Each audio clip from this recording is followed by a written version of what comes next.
student loan interest rates, and the National Flood Insurance Program.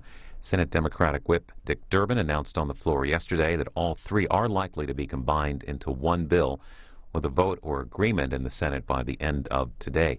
Transportation programs would continue under current levels for another 2 years. That measure would give the states more flexibility on spending their highway funds.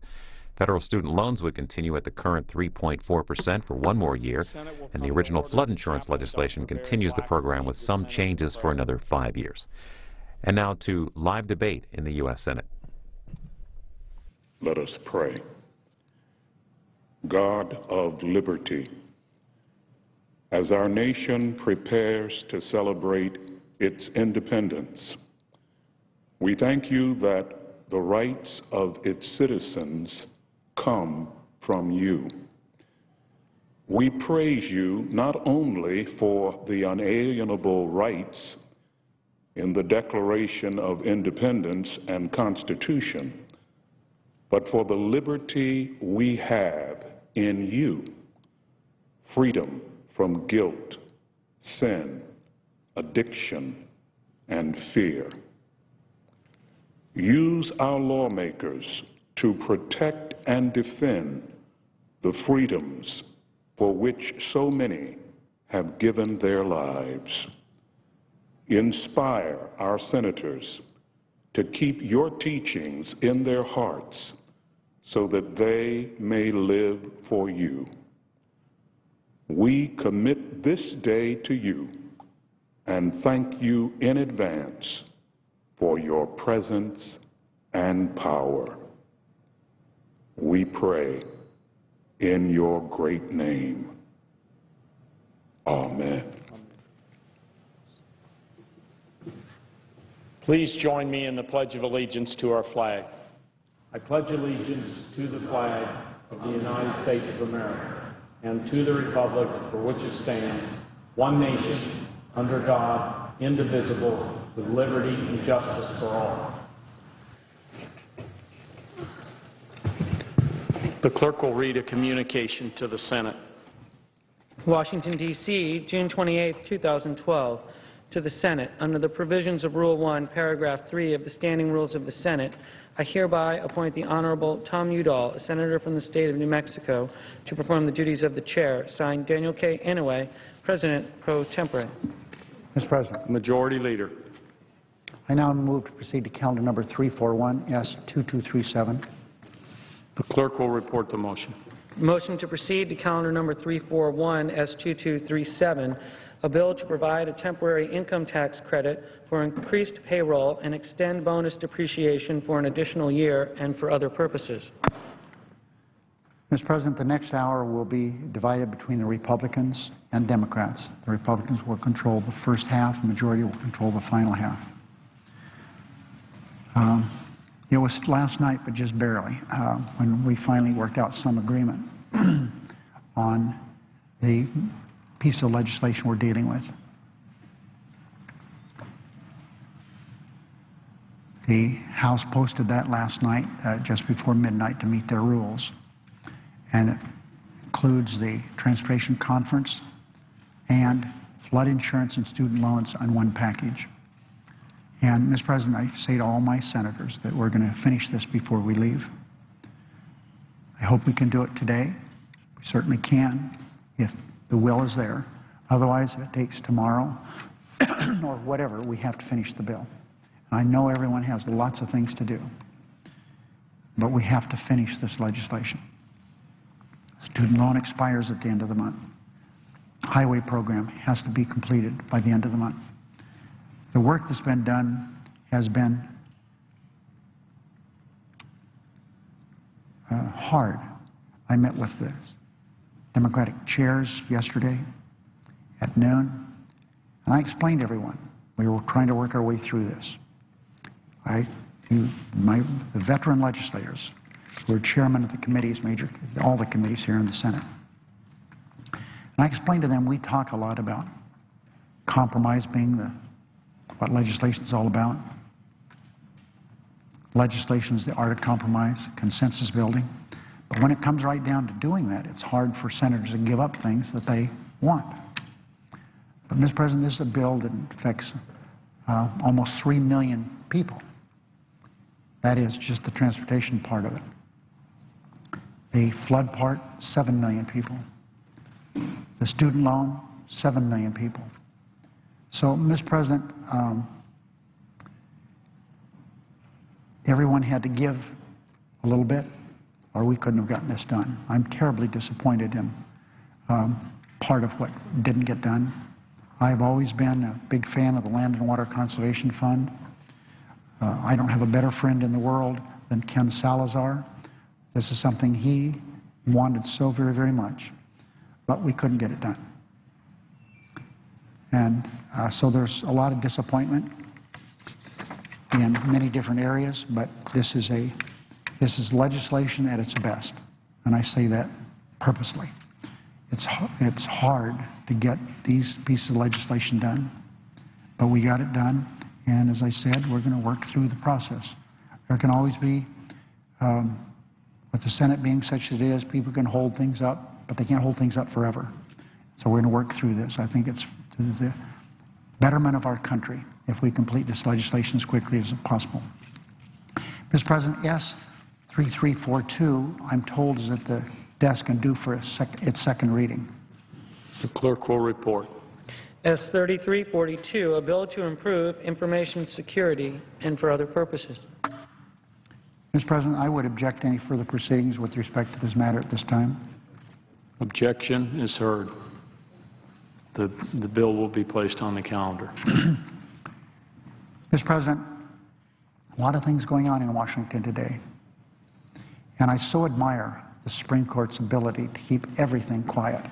I mean, it's really incredible that we're going to have two major decisions this week, one dealing with immigration, one dealing with health care, and there has not been a single word come out of the Supreme Court.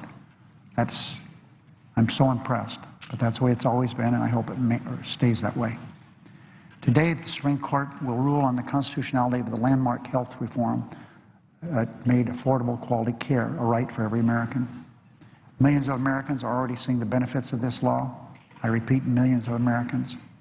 And Democrats are very proud that we stood up for the right of every man, woman, and child to life-saving medical care instead of standing up for insurance companies that worry more about making money than making people better.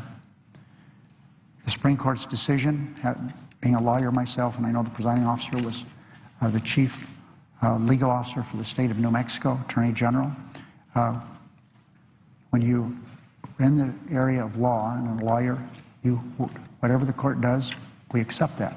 That's our form of government. We're a nation of laws, not a nation of men, and so whatever the court does, we will work through that. If they uphold it, that's great. If they don't uphold it, uphold parts of it, whatever it is, Mr. President, we stand ready, willing, and able to work to make sure that Americans do have the ability to get health care when they're sick. So I look forward to the opinion coming out in the next half hour or so, and we'll see what that holds. I know that will cause a lot of interest here in the Senate, but we cannot take our eyes off what we have to do today, and that is figure a way forward on these other matters we have to deal with, flood insurance, student loans, and the big transportation bill. Would the chair announce the business of the day? Under the previous order, the leadership time is reserved. Under the previous order, the following hour will be equally divided and controlled between the two leaders or their designees, with the Republicans controlling the first half and the majority controlling the final half.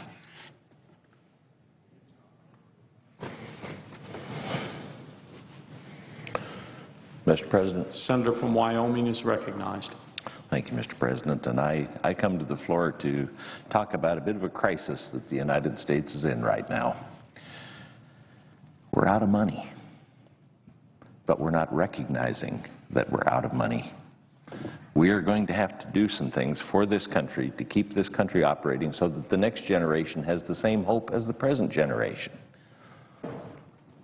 I think the best example of where we are is probably this highway bill. Highways are important to this country. We need them to get from one place to another. We need them to move the goods across this country to keep the economy going. Extremely important. It has always been funded from a gas tax until now.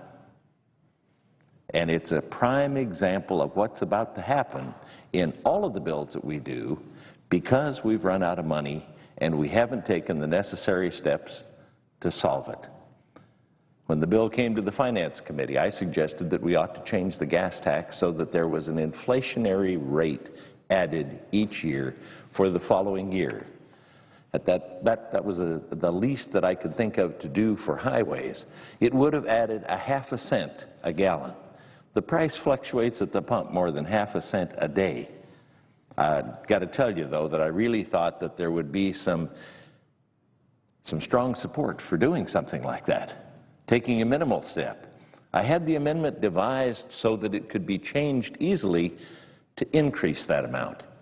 The Simpson-Bowles Deficit Commission said, and this was over a year and a half ago, that for the next 3 years we needed to raise the gas tax 5 cents per year for 3 years. So we really ought to be at 7.5 cents or 10 cents in increase already. Now, if we did that, the highway bill could be funded from highway funds, and that's a user fee. If you drive, you buy gas. If you buy gas, you pay for the highways that you drive on. I've been talking about this ever since we started on the highway bill, and I haven't had anybody say to me, you're wrong. We shouldn't raise the gas tax. I was really surprised. I thought there'd be a huge outcry and that I'd be in a lot of trouble for suggesting a raise in the gas tax. But America understands better than Congress understands. Congress, and I've got to tell you, both sides told me we would not vote on that amendment.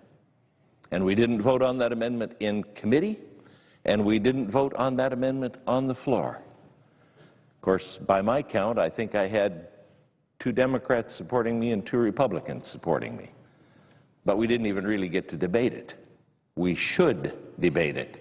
We should go to the logical spot for highway money, the spot that through the history of highways has been used to fund highways. So where are we getting the money? Well, we did raise the tax on people that have pensions, and that's very important. There's a trust fund. The Pension Benefit Guaranty Corporation has a trust fund to see that if a company goes out of business and it had promised pensions, then the Pension Benefit Guaranty Corporation Trust Fund makes up part of that. They don't make up all of it, but they make up part of it. So it's an insurance policy for people across America that have pensions. And we said that needs a little bit more of a jolt. So we did a couple of things. One of the things was to do some smoothing so companies wouldn't have to put quite as much money into the fund, and therefore they would maybe have more profit.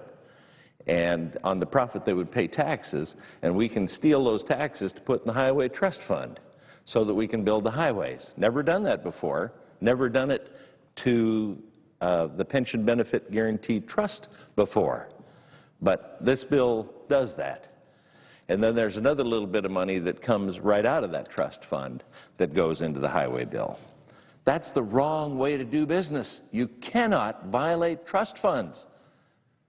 You know, wait till the seniors who said, don't touch my Social Security, realize that Social Security is a trust fund and that we're violating trust funds.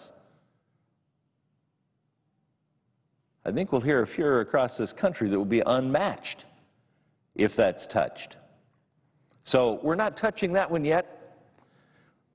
We've maxed out our credit cards. The United States, you know what a maxed out credit card is. That's when you buy something and the clerk says, I'm sorry, but there's a hold on your card. And when you check on it, you find out that you have so much debt with that credit card company that they're not going to let you charge anymore. Well, we have maxed out a lot of our credit cards. We're relying on foreign countries to help us out with our debt. And you recognize there's a little problem in Europe right now. The euro is having a real tough strain, and 8 of the banks that have a lot of euros have invested that in United States bonds because we're the safest place in the world. But if those banks collapse, they need their money. Between those 8 Euro banks and the 4 Japanese banks, that's 40% of the money. Almost 40% of the money that we borrow in order to keep our government going. We're at $16 trillion worth of debt.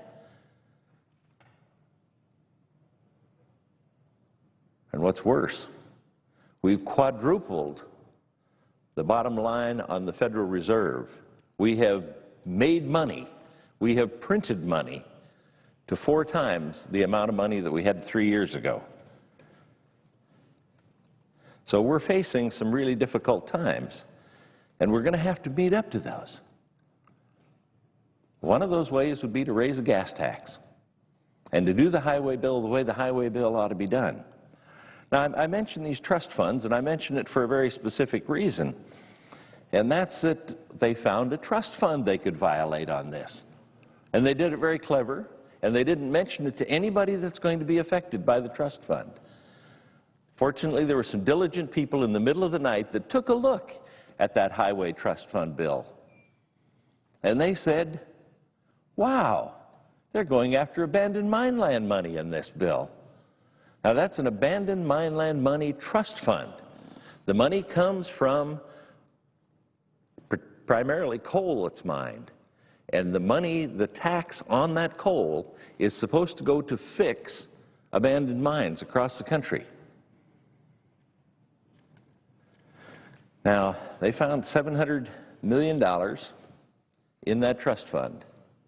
That trust fund hasn't maxed out its credit cards because so far we're still mining coal in this country, and so far there's money going into it.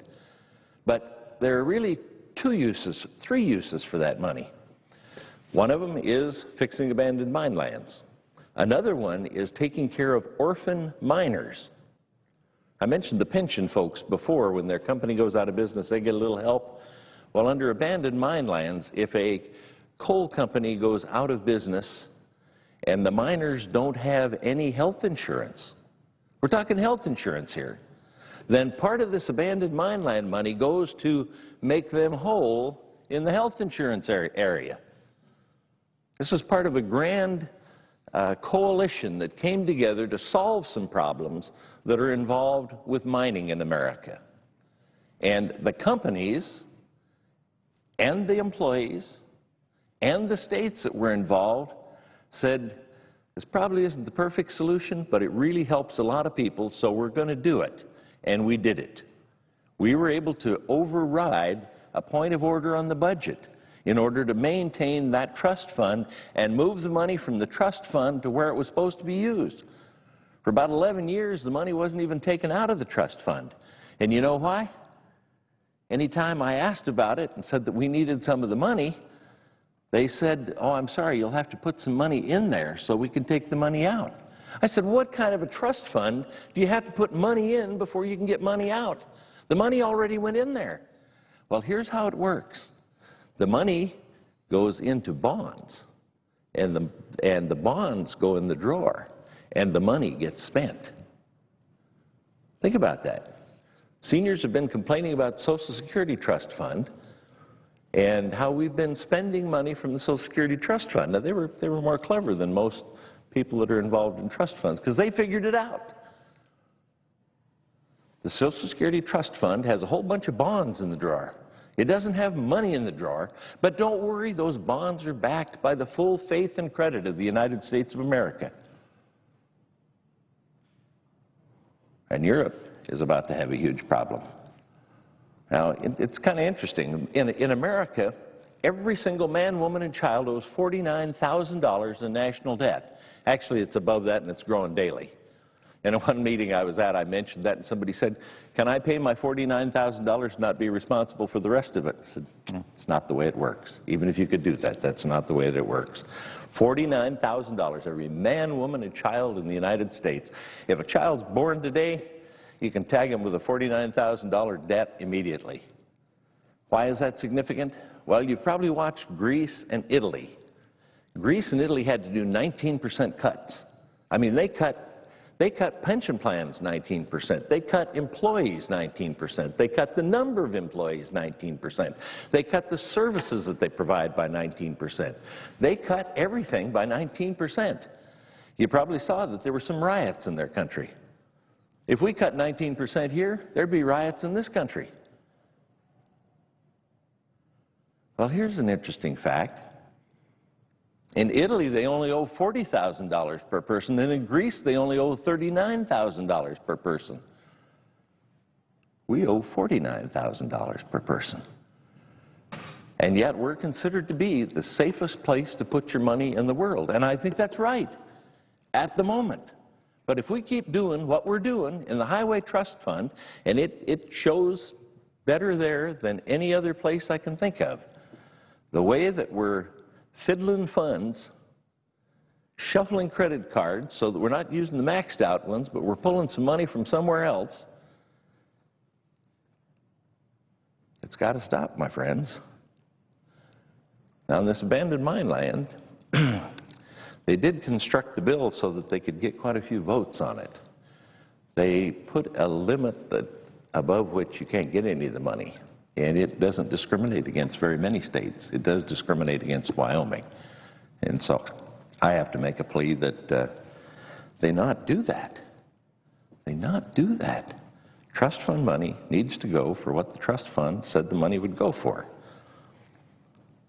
So even if they decide to steal from Wyoming, and I hope they don't, but even if they do, the money ought to go into the other states that are a part of the trust fund, who were evidently clever enough to be sure that they had theirs underneath the limit that this takes money from. But I think over the 10 years of the bill, it takes about $715 million worth of money.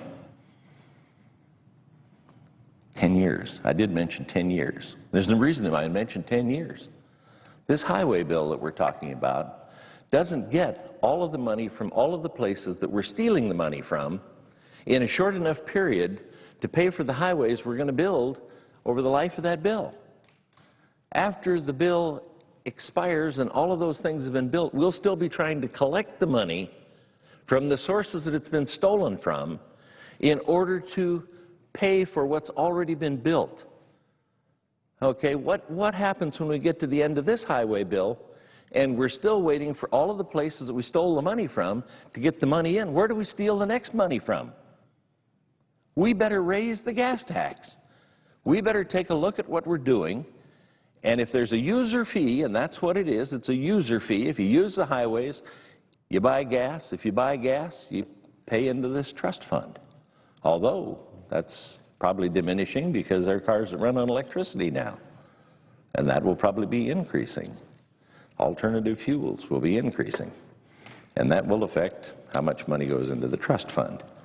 But just to meet the immediate needs, there needs to be something done on it. And stealing from other trust funds is not the way to do it. And if we get in the habit of stealing from trust funds, Social Security will have to watch out. And of course, that will be the end of the road for a lot of people in this body if they start stealing from Social Security. But it ought to be the end of the road for people if they're stealing from other trust funds, because it starts the habit. And we can't afford that habit.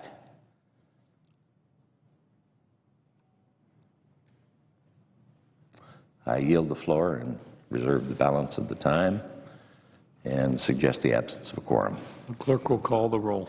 Mr. Akaka.